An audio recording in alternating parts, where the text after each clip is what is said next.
नमस्कार देवियों और सज्जनों। भारत देश के वीर और बहादुर सिपाहियों की कई कहानियां आपने सुनी होगी।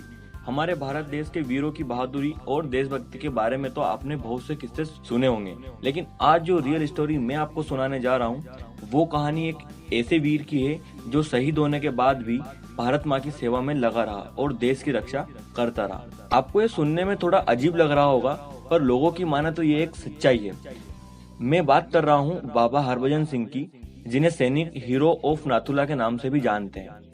वैसे तो इनके बारे में ज्यादा कोई नहीं जानता था, लेकिन भारत के मशहूर यूट्यूबर भुवन बम की शॉर्ट फिल्म प्लस माइनस आ जाने के बाद लोगों को इन्हें जानने की इच्छा कहीं ज्यादा बढ़ चुकी थी।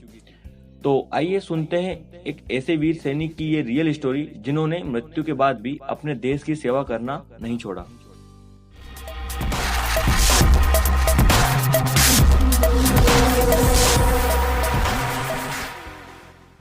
ये कहानी शुरू होती है 30 अगस्त 1946 को, जब पंजाब पाकिस्तान में इनका जन्म हुआ था। जबकि विभाजन के बाद वो इंडिया आ गए थे। उन्होंने अपनी प्रारंभिक शिक्षा अपने ही गांव के स्कूल में पूरी की। देशभक्ति का जुनून तो बाबा में बचपन से ही था। उन्होंने अपनी पढ़ाई पूरी होने के बाद इंडियन आर्मी ज्वाइन करके देश की सेवा करने का अपना सपना पूरा किया। सन में पंजाब रेजिमेंट को ज्वाइन किया। 30 जून 1965 को उन्हें 14 राजपूत रेजिमेंट में पुश कर दिया गया। वहां उन्होंने इंडिया पाकिस्तान वॉर में बतौर सैनिक हिस्सा लिया।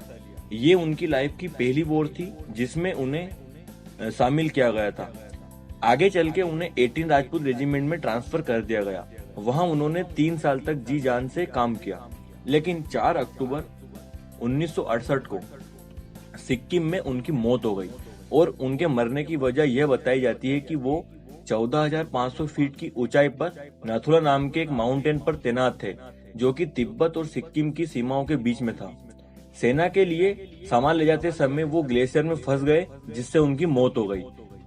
3 दिनों तक लापता रहने के बाद वो उनके एक सैनिक दोस्त के सपने में आए और अपने पार्थिव शरीर के बारे में बताया। सर्च पार्टी को बाबा की बॉडी ठीक उसी जगह मिली। ये तो बस उनकी मृत्यु के बाद की घटनाओं की शुरुआत थी।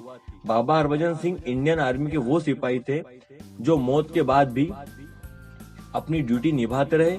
इंडिया चाइना बॉर्डर पर उनकी आत्मा पहरा देती रही। हिंदुस्तानी सिपाहियों के सपनों में आके बाबा उन्हें दुश्मनों के कई प्लान बताते रहते। रात को पहरा देते समय सिपाही अगर पलक झपकते तो उनको जोर का चाटा महसूस होता, मानो किसी अफसर ने उन्हें चाटे से जगाया हो। देश ने 26 जनवरी 1969 को बाबा हरभजन को महावीर चक्र से सम्मानित किया। आर्मी उनका एक मंदिर भी बनवाया, जहां आज भी भक्त दर्शन लेने और राष्ट्रगान गाने वहां जाते हैं। बाबा हरभजन की लीव हर साल सेंशन होती है। 2 फौजी उनका सामान उनके गांव कपूरथला ले जाते हैं। उस समय उनका कैंप हाई अलर्ट पर रहता है। कुछ साल बॉर्डर पर भारी तनाव के समय उनकी लीव कैंसिल भी की गई। समझौता के वक्त हिंदुस्तानी क्या चीनी भी उनका मान रखते और उनके लिए एक चेयर खाली रखते थे। बाबा हरभजन सिंह और हमारे वीर जवानों को हमारा सलाम। अगर आपको वीर बाबा हरभजन सिंह की ये स्टोरी पसंद आई तो वीडियो को लाइक करिए और सैनिकों के प्रति आपके विचार हमें कमेंट करें। ऐसी ही रियल लाइफ स्टोरी सुनने के लिए हमारे चैनल को सब्सक्राइब करें। आपका अमूल्य समय देने के लिए बहुत बहुत धन्यवाद।